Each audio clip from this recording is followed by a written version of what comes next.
Ask the Africans what they think of your actions in Libya. Let's take a quick look. But before we do that, well, here we go. Outgoing AU chairperson slams West for disrespecting Africa. The African Union says no to the Libyan rebel leadership, disrespected its peacemaking efforts, disrespected, condemned Libya's agreement with European countries, disrespected the African Union, disrespected Africa. Just using the word disrespect alone produces these articles. There's many other words to describe it. And why do we not apply the same standards to Bahrain and Egypt that we do to Libya and Syria and Iran? There are only 3 countries left in the Middle East that stand between us and total regional domination. What good will it do the Arabs to control the oil fields when we can simply change their governments at will? Can we compare your actions with Assad's? And if you find yourself wanting in the scales of justice, are you aware of how many capital crimes you have conspired in, that you could be condemned to death 50,000 times over, as 50,000 lost their lives unnecessarily due to your objectives in realpolitik? To me, one of the most horrendous facts is that Libya was used as an advertisement for weapons manufacturers. Each NATO member took turns testing its readiness and weapon systems. Now, let us read the beginning of UN Resolution 1973 and see who should be disgusted. Right off the Guardian site. Acting under Chapter 7 of the Charter of the United Nations,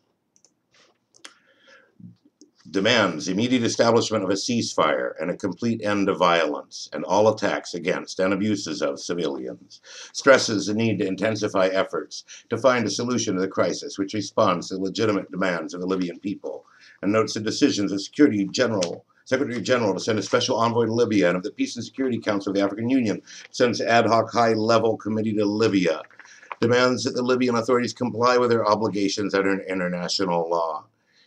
Now, I believe you will see that there is an arms embargo here. Let's see. A ban on all flights in the airspace of the Libyan Arab Jamahiriya, except in cases of humanitarian assistance. And believe me, if you go through this, there is an enforcement of an arms embargo. No side is to be provided with arms, and no side is to have boots on the ground.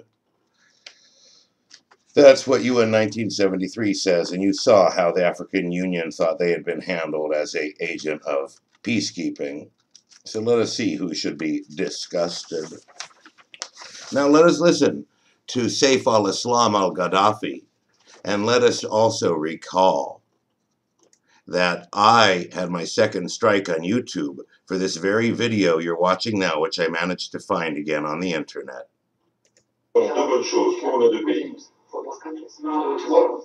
Lui qui promet de bâtir une nouvelle Libye se dit ouvert aux négociations avec l'OTAN et les rebelles depuis plusieurs semaines. Vous voulez la démocratie, on est prêt. You want democracy? Done. You want election? Done. Vous voulez des élections, on est prêt.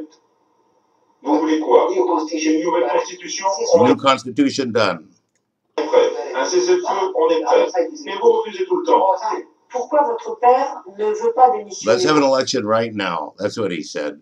Lots and lots of negotiation, eh? All right.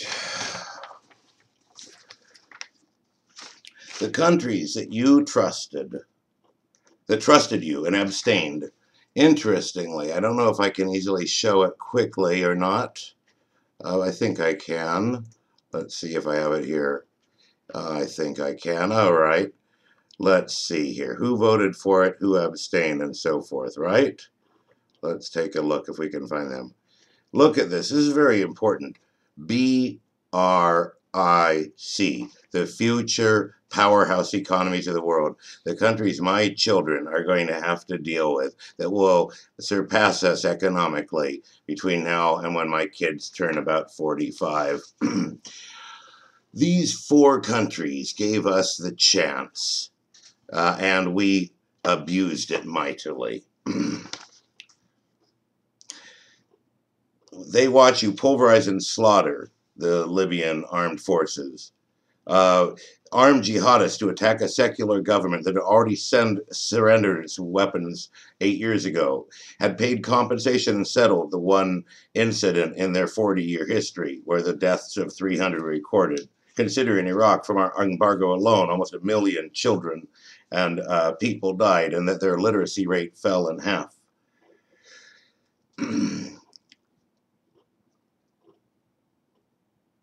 They were disgusted. You lost all credibility, Susan Rice. They saw your naked invasion capitalism for what it was. Strategic self-interest. How could you kill the equivalent in American terms per capita, translated from Libya, of 2 million? If this had happened in America, 2 million Americans would have been killed by a foreign Air Force bombing, not from internal rebels. This was done by NATO. The number of people